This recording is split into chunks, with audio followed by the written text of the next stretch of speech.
Another music legend, it's Mr. Darrell Scott. He is going to be at the Harvester Performance Center in Rocky Mount Sunday, June 9th. And Darrell, appreciate you taking some time to talk to us.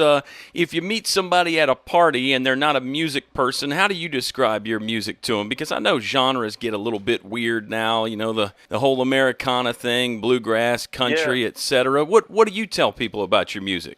yeah. Sometimes one of the best words these days is this thing called Americana, but Americana is kind of, to me, a mix of, well, it's definitely roots music, American roots music, and that means country sometimes, sort of blues sometimes, singer-songwriter, bluegrass influences. All that is kind of fair game in what I do, because I've spent time in all of that, even a bit of rock in terms of rock influence on the music. But largely a singer-songwriter, is probably at the center of it all. So it's a big mishmash that can't quite be pinned down.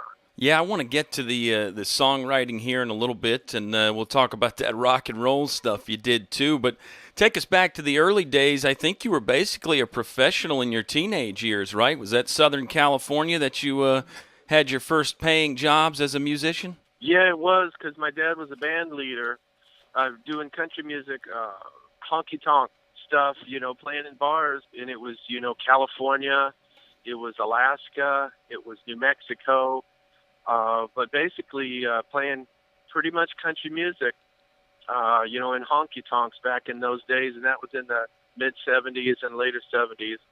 So country music is what I grew up on. And when did you make your way to Nashville, like so many aspiring country artists slash singer songwriters do? Did that come pretty shortly after that? When I was a kid, my dad loved country music so much that we would both vacation in Nashville. That's where we'd go. We'd go to the Opry and all that kind of music, country music stuff. And we even lived in Nashville a couple of times as I was a kid. But in terms of when I came here to kind of to set up shop, I suppose I was in my early 30s. I knew about Nashville, of course, had grown up influenced by Nashville music since I was 6 years old. I started playing. My first instrument actually came from a pawn shop in Nashville. But I didn't want to be in Nashville until I sort of had my stuff together. And that took me, in my mind, I wasn't ready until I was in my early 30s, like 32 years old or so. Well, it seemed to work out pretty well. Your first album in '97, I think, was Aloha from Nashville. So that title says some things about what the scene was like back then. Yeah. You got the education in Southern California with your dad, and then I suppose when you did move to Nashville in your early 30s, then a different sort of education began, right? Maybe the grad school part of things. Yeah, it really was. My first thing to do in Nashville actually was to not make any money for about a year. But my second thing to do was after about a year, I established enough to get sessions as a player because I played a number of different instruments. So that made me kind of a valuable session person. So I started playing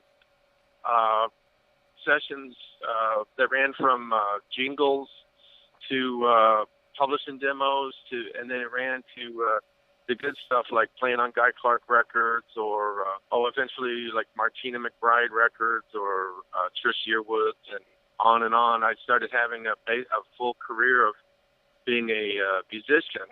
What came later was I was always writing songs and had a publishing deal, and it took those songs maybe about 8 to 10 years to get out to where folks wanted to record them. And then once they did, they kind of caught on to several of my songs that did real well with songs there for a little while.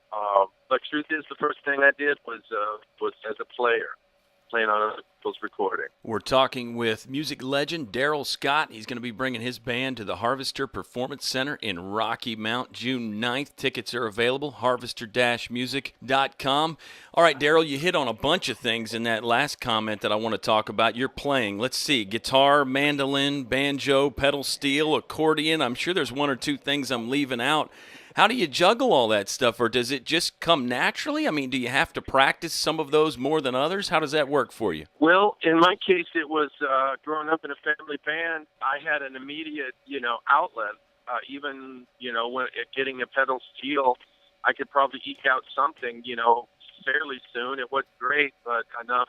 My dad's band leader, he's not going to fire me exactly. And so part of it was I had on-the-job training in those honky-tonk would, if I kind of knew my way through something, I'd go ahead and play it pretty early on. So that was part of it. I had a license to go ahead and play a bunch of stuff. And the other thing, just technically, to me, all the instruments relate to one another. I know a banjo's tuned differently than a guitar, but once you get past that, they kind of share a lot of, especially left-hand information and right-hand information. They're similar, so I kind of tap on the similarities, and it helps me. Plus, I have a really good ear. I don't read music, but I listen really, really well, and I can kind of monkey around on instruments that I don't even know that well, but I know how to stay out of the way and sort of gravitate toward what might sound listenable, eventually.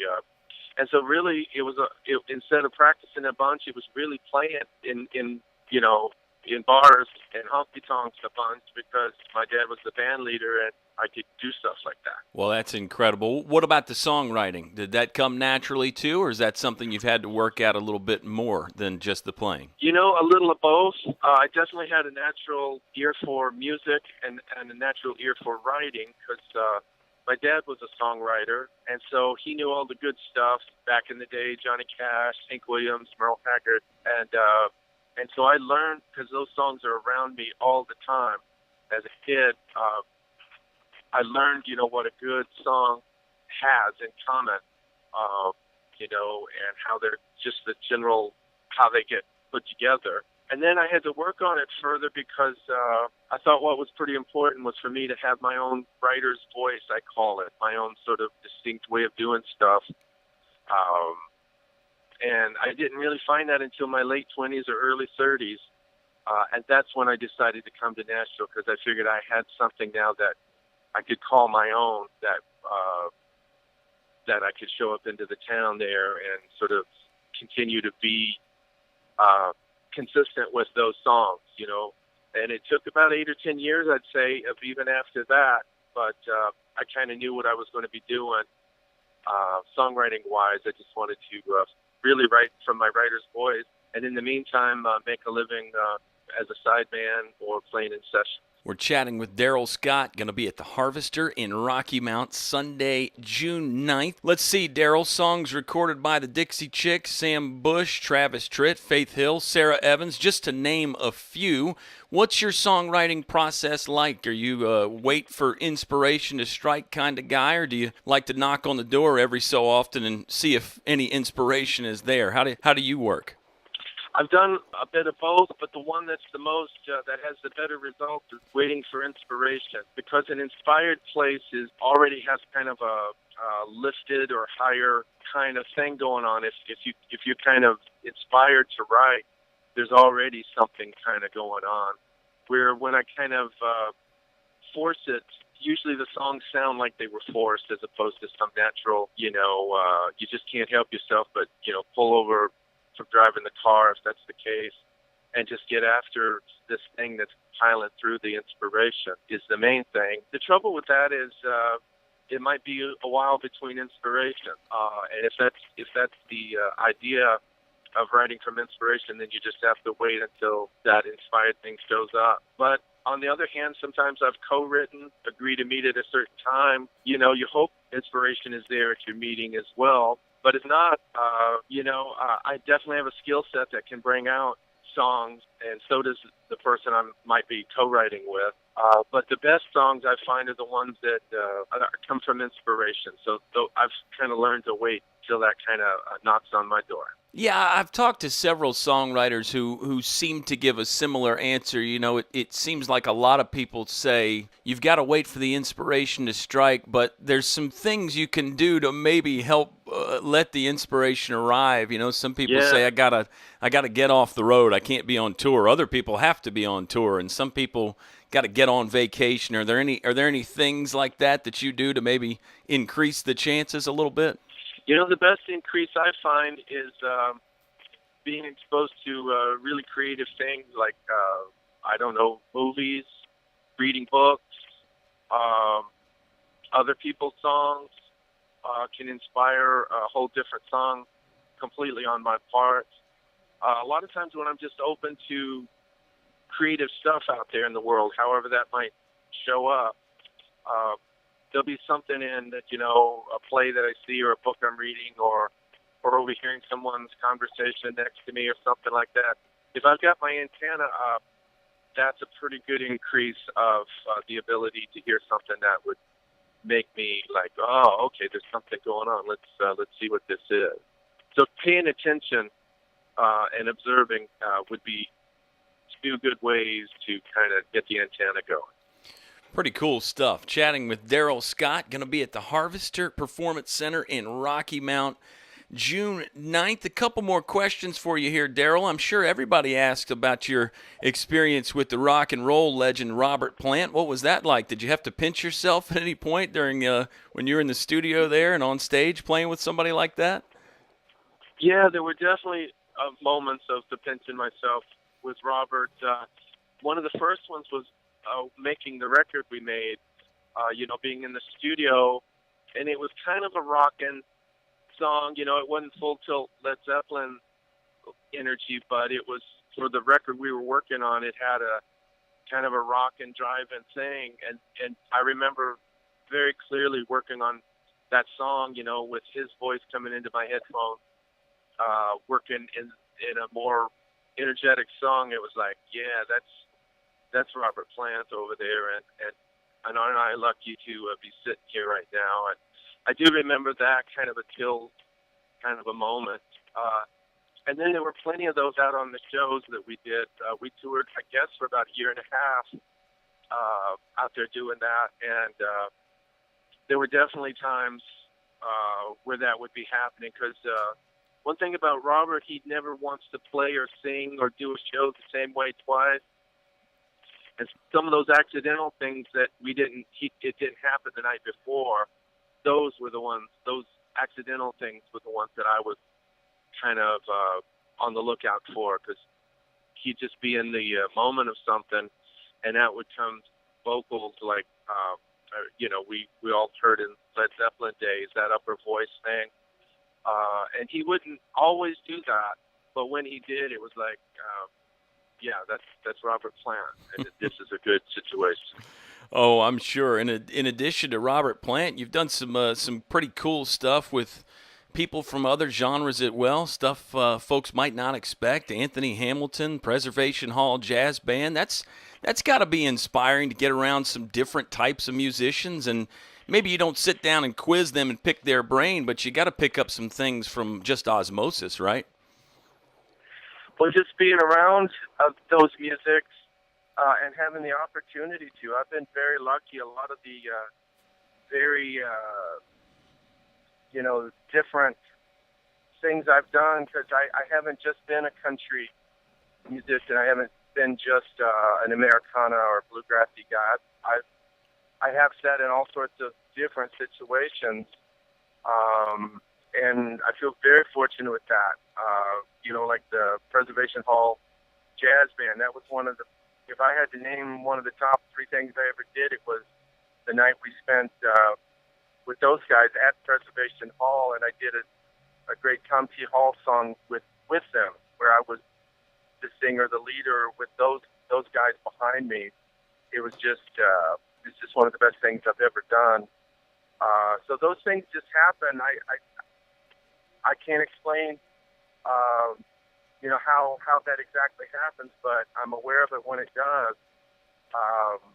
With the Preservation Hall Jazz Band that was there in New Orleans, the Anthony Hamilton that was with his producer in Nashville, just playing, riffs, really.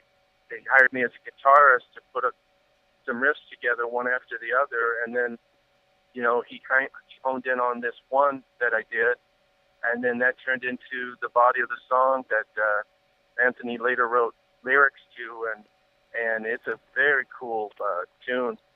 So I'm lucky in that way. I just find myself in musical settings, and then I just kind of do my best, whatever I can do in any of those settings, to not embarrass myself, and pull something out that I didn't even know was in there. Yeah, I think you've got a lot of great stuff in there, and a lot of it's on record now, but more to come. Tell folks about this tour you've got coming up. I know you're on the road right now while we're talking, but you've got something else sort of kicking off here in mid-May where you're going to come to Rocky Mount, but you're all over Virginia and the Carolinas and playing some really cool venues. This looks like a pretty good itinerary you have set up this summer. Yeah, we've got a good one, especially that June time with Rocky Mount. And that's a full, well, really about a 4-week tour. Normally I don't hit 4 weeks in a row like that, but a couple times a year we do, and that timing is one of them. And it's so, and on that, it's just me solo. It's not a band thing, but I, like at the Harvester, they're going to have a piano, as I recall last time I played there. And so I sit at the piano. I'll bring, a couple of instruments, an electric, an acoustic. Sometimes folks bring an instrument in from the audience, a dobro or banjo or something. And I'm game for, whatever kind of comes across. I'll jump on it and go ahead and bring it onto the stage and start playing it for the show. That sometimes happens too. Really, what happens is kind of unexpected stuff. Here's a venue that has a piano. Great, I'll do piano songs tonight with the guitar stuff, and then another night. Every night is kind of different, really, and that makes it kind of more enjoyable for me, and more, waiting for the unexpected, sort of like what I did when I was playing with Robert Plant. I like the unexpected stuff.